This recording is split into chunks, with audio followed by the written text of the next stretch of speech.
Hey, this is JesseCanty. Man, I am so glad that you took the time to download this podcast. Listen, it's getting ready to be a blessing to you. It is power-packed full of wisdom. Listen, as you hear this episode and maybe you want to be a blessing to this podcast, well, you can hit me up on CASHAPP. Type in JesseECanty, Jesse, the letter E, Canty, with the $, of course. And you can be a blessing. Anything you give will be appreciated. I thank you, and I pray that nothing but God's blessings and his best be upon you. Take care.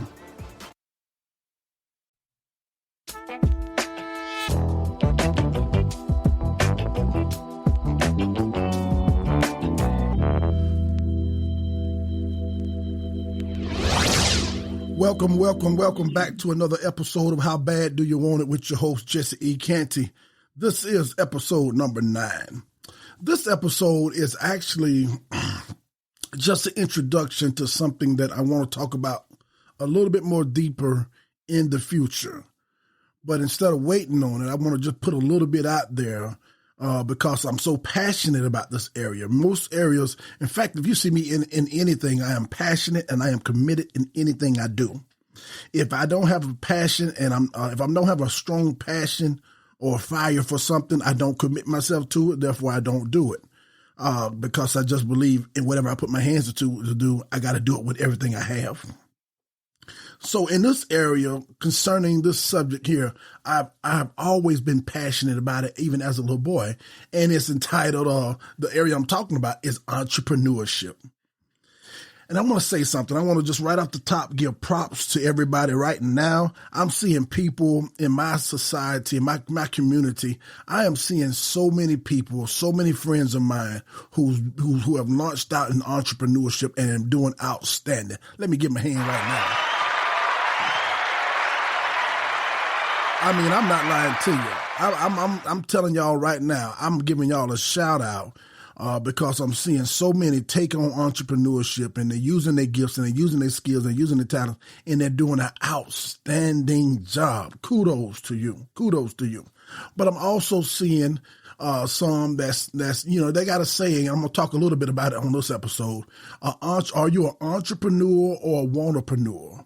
Now, it sounds like you're being petty or throwing some shade towards someone, but wantrepreneur is really a new term that they brought out, and it's not to be disrespectful. It is actually some people who are wantrepreneurs, and they're not entrepreneurs. In fact, all entrepreneurs started out as a wantrepreneur. So I want to talk a little bit about entrepreneurship. I like to get with the definition of it. And I even give you my history, a little bit of my passion about entrepreneurship. I really was an entrepreneurship even at a young age.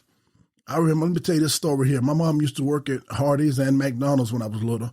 At this time, she worked at Hardee's. Way back then. That's when the biscuits seemed like they were much bigger and much more tastier and everything. So she brought home, I think it was like a Richard Petty. They had a Happy Meal, but that's with McDonald's. But they had a kids meal that they gave away, a white card that had Richard Petty's number on it. And when she brought it home, what they did, they discontinued it after a while and had a lot of little cars left back.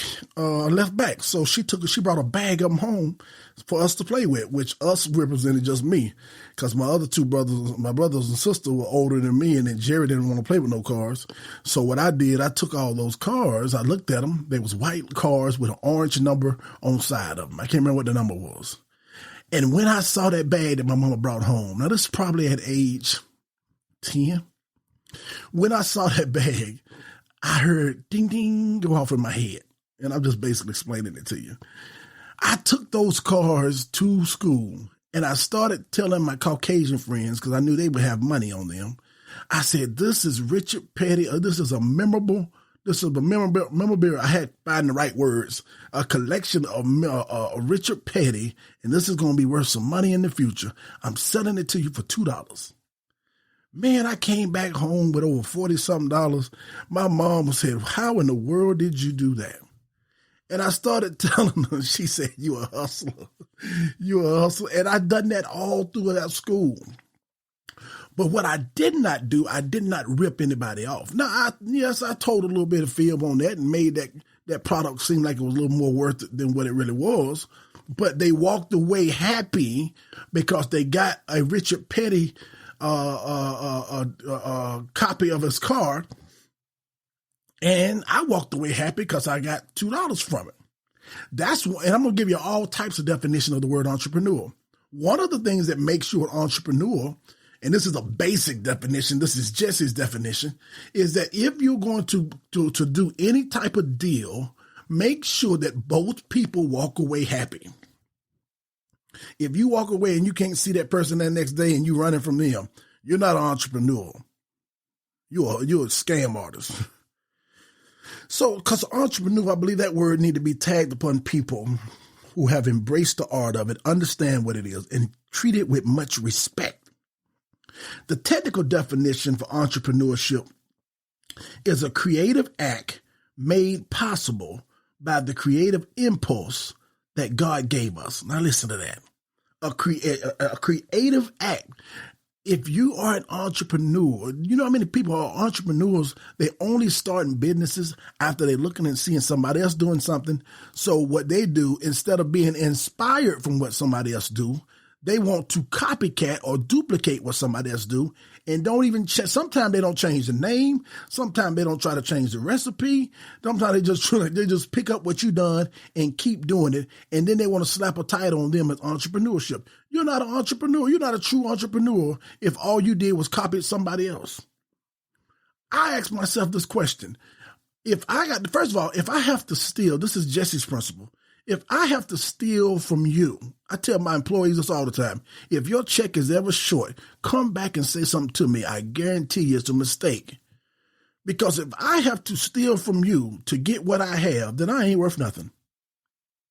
I believe in my God-given creativity, my creative spirit that lives inside of every one of us. It looked like some don't have a creative spirit or creative mindset, and they do. They just lazy and they don't tap into it. They'd rather duplicate and steal somebody else's idea and act like it's their business. But entrepreneurship is a creative act. It's how someone can look at someone else and see something they do and then take it and take it a little bit better. I think they say, help me if I'm wrong. I think they say that the Chinese was good at creating stuff, but the Americans was good at making it better, or vice versa. One of the two. Sometimes you can be inspired by people. That's what I did with Smoking Wings. My wife and I would always travel out of the state and out of the country, but this would take place within the United States. Whenever we would go to Texas, we would always find smokehouses because I love barbecue pits and stuff like that. And I'm going to always order smoked wings, which predominantly smoked wings are on the appetizer list, in these places. So I was out in Texas one time. Excuse me. I was out in Texas one time, and what happened is I ordered the smoked wings, and I was eating them, and it was good as a normal, different new place I was trying out. And I took a whole wing, and I put it in the air, and I told my wife, I said, why don't anybody, and I broke it in half, take these smoked wings and make them like party wings, and then add different flavors like buffalo, teriyaki, this and that, and lemon pepper. Why they don't add that many and treat them like they're regular hot wings? I said, I'm talking about you can do all kinds of flavors, Kim. And she said, I don't know. Maybe that's something you need to think about. And it went to deep recesses of my mind. And it came back about a year later, and I tried it at home. And therefore, I birthed Smoking Wings from it. It is a creative act made possible by the creative impulse that God gives us. If you desire to be an entrepreneur, all you have to do is seek God and say, God, give me a plan. Give me a creative idea, something that I can be inspired from. Inspired means inspirited. You can enlighten, you can blow, you can encourage within my spirit, man, a fresh wind, and give me an idea from something that I may see from my brother or my sister. Now, in that aspect, don't be ashamed to give somebody credit that I was inspired by KFC. Or I was inspired by these other steakhouses that was already doing something like that, but I took it to another level. Don't be afraid of being inspired by something somebody done, and God give you a creative impulse and idea to take it to another level. Whenever you takes it to another level, it makes the whole playing field go up. It makes everybody who does business be on their P's and Q's, and make us have to be able, and who benefits from that the most? We all do. We benefit from it the most as entrepreneurs because it challenges us to not be lazy thinkers and get comfortable with just doing business as usual. Because we got somebody out here who's doing what we do, and now they're taking it to another level. And then more importantly, the customer, the consumer will benefit from it as well because it gives them better quality and more choices. So now watch, even with entrepreneurship, it traces back to God. It is a part of God. And I said this on my last episode. If you have the Spirit of God inside of you, you have the Creator. You have a spirit of the spirit of creativity lives within me, inside of me. Say that with me. The spirit of creativity lives inside of me. Now, as they say, tap into it. I dare you to tap into that creative side in you. When you start saying, God, give me a plan, give me something that's creative, and then open up your eyes every day you're praying that, every day you meditating on that, open up your eyes and your spiritual ears and watch and listen, and the Lord will give you something that's going to make, as I like to say, make your baby leap, which means there's a confirmation down within your guts that you have found something that God have hidden on earth just for you. And when you find something he have hidden on earth just for you, you could be the only one that recognize it. And everybody else may not get it until you come out with it. And when you come out with it, it'll be so outstanding that you'll have eventually other people trying to tail on to it and copy what you do. And never get mad at them. Again, that's just the norm. That's just the beast that goes along with everything. If you're going to be Usain Bolt and running like that, then somebody's going to start borrowing from your style. That's fine. But again, entrepreneurship is a creative act made possible by a creative impulse that God gave us. In addition, it requires certain personal traits that God desires us to have.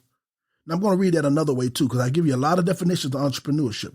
Entrepreneurship is a creative act that brings higher levels of satisfaction to people, results in more order, and finds ways to create greater value than what existed before.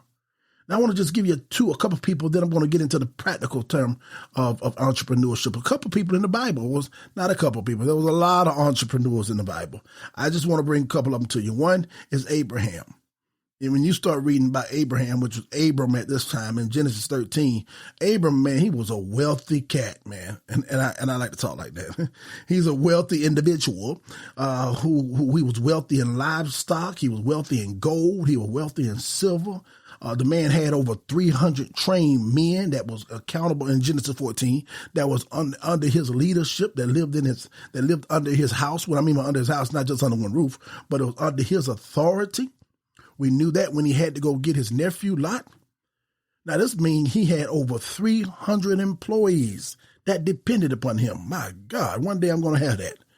Right now I top off about 45 at one time. I had 45, a little bit under that now, employees. And it's a wonderful feeling, but yet it comes with pressure to know that you are being a blessing to a household of at least 45 individuals. So Abraham was an entrepreneur. His wealth began to grow, and his faith and his walk with God began to grow. And then in Genesis 21, God started calling him Abraham instead of Abram. He renamed him. And Abram had faith, and God had given him a vision of the future, and he said he was going to perseverance to leave his home. He told him to leave his house, obey him, and God was going to take care of him and his family. Genesis 12, So what do you do when you're an entrepreneur? One of the main things that comes with entrepreneurship is the word risk. This is what separates, one of the main things that separates an entrepreneur from a wantrepreneur is the risk that come involved with it. I see people all the time, and as I gave a shout out and gave the applause to the people in my society, my community, that I'm seeing who doing outstanding entrepreneurial work, and I'm seeing it, man, and I can recognize it from afar. But at the same time, if I found 10 that was doing outstanding, I saw probably 20 or 30, and that being modest right there, that is not doing outstanding because they're still trying to steal second base and leave their feet on first. You're not fully committed. It's more of a wantrepreneur instead of an entrepreneur. You're not fully committed. How can you tell the difference between an entrepreneur and a wantrepreneur? There are a lot of people that's running around that's calling themselves entrepreneurs, and they're passing out cars and they're doing different things and all this other stuff, and they're making it look like because they got a product that they are entrepreneur. But the truth of the matter, they're not actual entrepreneurs. They're wantrepreneurs. How can you tell the difference between that? Is an entrepreneur, again, is a person, I'm going to give you another definition, is a person who organizes and manages any enterprise, especially a business, usually with considerable initiative and risk. So it's someone that manages risk that's involved, major risk. A wantrepreneur is an aspiring entrepreneur, in waiting or in training. They have not yet taken the plunge, though they may be dancing all around it. That term is not really meant to be negative, y'all. It's not really meant to speak bad upon nobody as an wantrepreneur. It's just separating the two because a wantrepreneur is not an entrepreneur. But an entrepreneur was a wantrepreneur before he was an entrepreneur. I hope this makes sense to you. So when you look at it, as someone who is not yet taking the risk, you can be working, everybody should have what I call, and I know the elderly people don't like this word. I use it in one of my podcasts, but it's a hustler. I'm using it in the positive connotation. You got to be a hustler where you have a side hustle. You may work for BMW, and BMW paying you wonderful, but you know that you're not passionately committed to BMW. So what you'll do, you like to do flowers. Let's say you like to do flowers. So you start doing flowers out of the house. And you're doing it, but you're doing it off of free money or for money that you have on the side. That's when you're in your wantrepreneur stage. You're testing the waters. You hadn't jumped out there and let your job go yet. It's so much I can say on entrepreneurs and different steps and wisdom that I want to give you. And no man knows it all. I've been doing entrepreneurship now, if you really want to technically talk about it, it's over 20 years. I've made a lot of mistakes, but and because I made a lot of mistakes, I have a lot of wisdom to share with wantrepreneurs and entrepreneurs. And if you're going to get advice, if you're going to get information from some, make sure you get information or advice from someone who is not jealous. So they want to see you. They don't mind seeing you do better than them. It's rare you find people like that. So when you see them, when you come to them, they're going to give you the real, as the old folks would say, the real skinny, the real message behind what's how it's going to be. Entrepreneurship take everything you have. It takes somebody jumping off a boat with no life preserver, you using all your finances on a product that you trusting and hoping that's going to take off. But the thing that I have a problem with is that we can't build that message alone without strategically teaching the wantrepreneurs before you jump off that boat or before you jump out that plane, you better make sure you have a parachute. You better make sure your parachute is on you. You better make sure you're ready. If you've done your due diligence before you take that leap, because when you take that leap, your family is coming with you. Stay with us. We'll be right back. Hey, thank you for taking the time to listen to this podcast. God has blessed us to have listeners all around the world. And I thought to myself, I said, maybe there's somebody that wants you to have a prayer request. I want you to pray with them concerning anything, your family or whatever it is. If that be so, listen, drop me an email at JesseCantyPodcast@yahoo.com. JesseCanty podcast@yahoo.com. I would love to hear from you. I love to pray with you. And I want you to have a blessed day.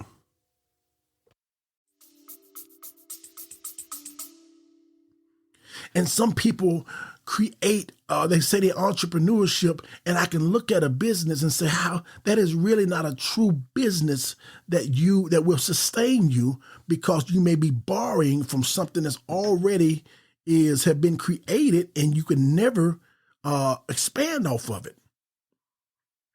It's so much that goes behind the scene that I hope to do a workshop one day with my fellow entrepreneurs, because we all got a lot to say on the things concerning how do you do entrepreneurship as an entrepreneur that also normally hires a team.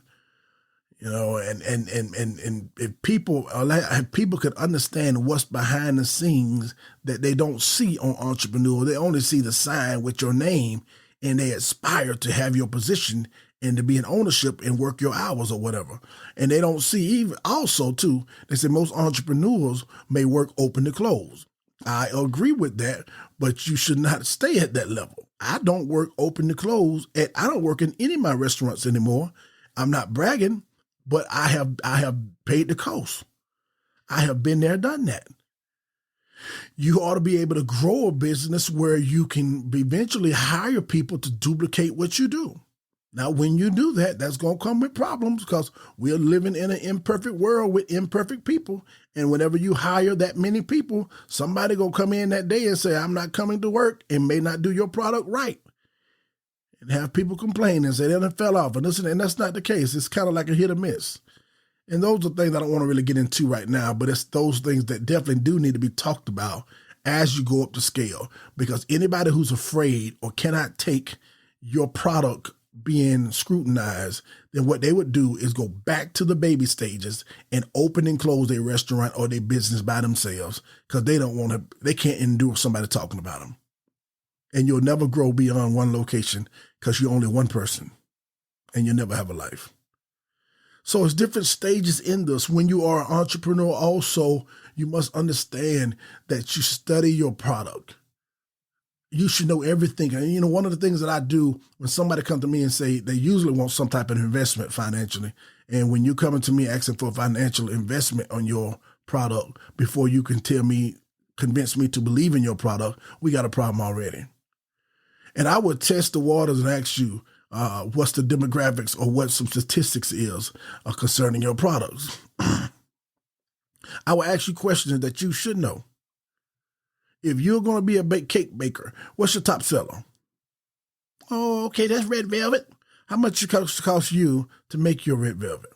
I don't know. Then you haven't done your due diligence. I used to tell people that come to my managers and stuff that come in there, even to this day, I may not work in there every day. I know how much every ketchup package costs. I know how much every product in my restaurant costs.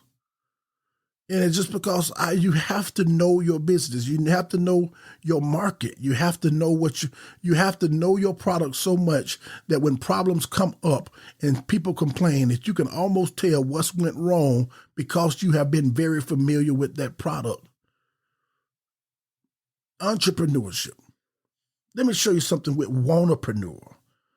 An entrepreneur, let me give you a quick difference between that. And then this is just an introduction. Now, I want to just really talk to people, because maybe you're at a stage where you want to be an entrepreneur. We got 5 minutes. Maybe you're at a stage you want to do that, where I encourage you to, if you're going to be an entrepreneur, you have to have a working product or a working service. A wannapreneur have an idea or is looking for an idea. And again, that's fine. Wannapreneur is not meant to make you feel bad. Just know where you're at. You have an idea. Every idea that comes to you do not work. I remember a lady who I was trying to support entrepreneurs, and what she did went and bought a glass vase out of Hobby Lobby. She put some marbles inside of it. She bought a glass vase out of Hobby Lobby for about $4. She put some marbles in it that cost about $2. And then she slapped a $38 or $48 price on it and says, oh, look what I created. And that is not entrepreneurship. You didn't make the glass. You didn't make the marble. You really didn't you could have took that idea and took it over the top, but you got to add you. What is it that comes from you? What is it that you offer that nobody else can offer at that point? Because you will be copied, you will be duplicated or try to be duplicated, copycat. You have to have something. I remember one of the questions that they asked me when I went to go field and open my church, and I'm talking about the government. They said, what sets your ministry apart from any other? What do you offer? What is your niche? Every business ought to have a niche. That means something that sets you apart and you're different. When I started, I had two niches. One was I serve smoked wings. At that time, no other place that sell regular wings in my area, I ain't saying on earth, in my area sold smoked wings. Then they started selling smoked wings, and that's how it's supposed to be. You ought to have a creative idea that changed the game. So one niche was I sold smoked wings. My second niche was I had over 150 flavors. At that time, 150 flavors. And I was operating out my house. The most, and I know I'm not guessing because I done due diligence. I went to every person within a 20-mile radius of my city and bought their wings on one Sunday. I counted their flavors. It was one particular place that had the most, which was 16 flavors. So I knew those were my niche. You're not going to go around here nobody else and have this type of, you're not going to get smoked wings and you're not going to have this type of variety. So when I came out with my product, I really could put a price on what I wanted to put on there. Even if they didn't want to buy it, I still could put my price on there because you're not going to find smoked wings within 20 miles. And you're not going to, I'm talking about treated like hot wings. And you're not going to find an inventory of stock of flavors over 150. So I had a niche. I had two niches. And I knew it was going to work. And in time, it did work. Then I started seeing everybody increase their flavors. Not to where I'm at, but they increased their flavors. I'm not bragging. I'm just telling you how you got to have a niche. Make yourself think. This is going to be just one part of it.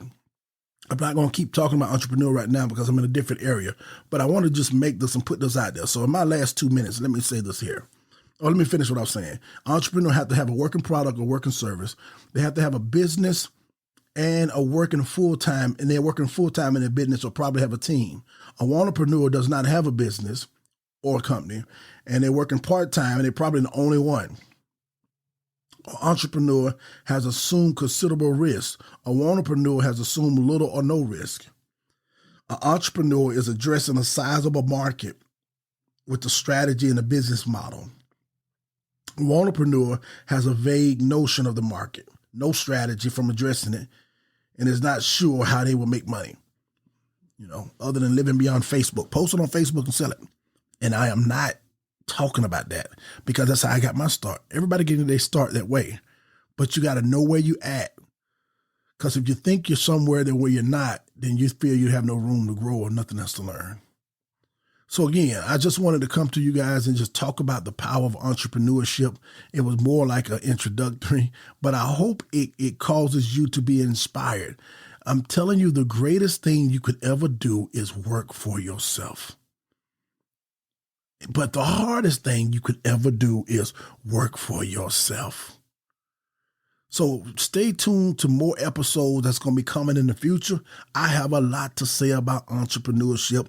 I'm going to have some online guests. I'm going to call in and put the guests with me because I got other people and friends who have been doing entrepreneurship, and they're going to be able to say some things to you as well. So we got a journey that we're going to take that I'm excited about. So know that I love you. I appreciate everything you've done. I hope that this was a blessing to you. And until the next time, y'all stay real. Know that Canty love you.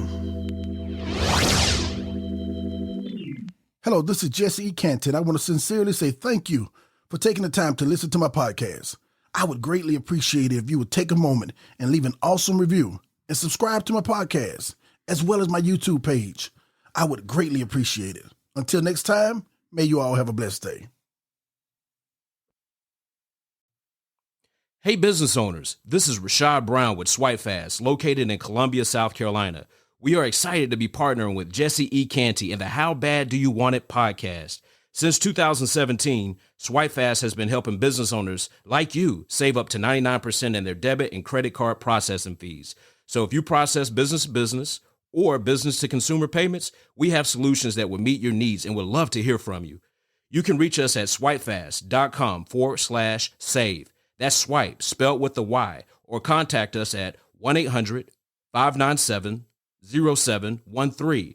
Don't forget to let us know that Jesse E. Canty sent you. Have a blessed day.